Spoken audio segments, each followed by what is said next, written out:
অস্বচ্ছ প্রক্রিয়ায় নতুন গভর্নর নিয়োগ করা হয়েছে বলে জানিয়েছে সিপিডি।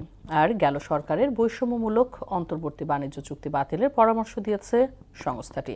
শনিবার সকালে নতুন সরকারের অর্থনৈতিক এবং সামাজিক খাতে নীতি ও প্রশাসনিক সিদ্ধান্ত নিয়ে সংবাদ সম্মেলন এসব কথা জানান সংস্থার গবেষণা পরিচালক খন্দকার গোলাম মোয়াজ্জেম।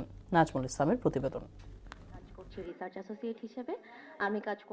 ধানমন্ডির সিপিডি কার্যালয়ে নতুন সরকারের অর্থনৈতিক ও সামাজিক খাতে নীতি ও প্রশাসনিক সিদ্ধান্ত এবং ১৮০ দিনের কর্মসূচি বিষয়ে ব্রিফিং করে Centre for Policy Dialogue CPD. সংবাদ সম্মেলনে উঠে আসে বিদ্যুৎ, জ্বালানি, ব্যবসায়িক প্রতিবন্ধকতা, শ্রম অধিকার, কৃষি ও স্থানীয় সরকার নির্বাচন সহ মোট ১৬টি বিষয়। এ সময় সংস্থাটির গবেষণা পরিচালক খন্দকার গোলাম মোয়াজ্জেম জানান, বাংলাদেশ ব্যাংকের নতুন গভর্নর নিয়োগের ক্ষেত্রে নতুন সরকারের পদক্ষেপ ছিল দুর্বল, নিয়োগ প্রক্রিয়াও অস্বচ্ছ ছিল বলে জানান তিনি। বর্তমান নতুন গভর্নর মহোদয়কে বিবেচনা করি তাহলে আমার কাছে মনে হয়েছে যে এই গভর্নর নিয়োগের ক্ষেত্রে আমার মনে হয় যে একটা দুর্বল প্রক্রিয়া যেমন করা হয়েছে, প্রক্রিয়াটি অস্বচ্ছ।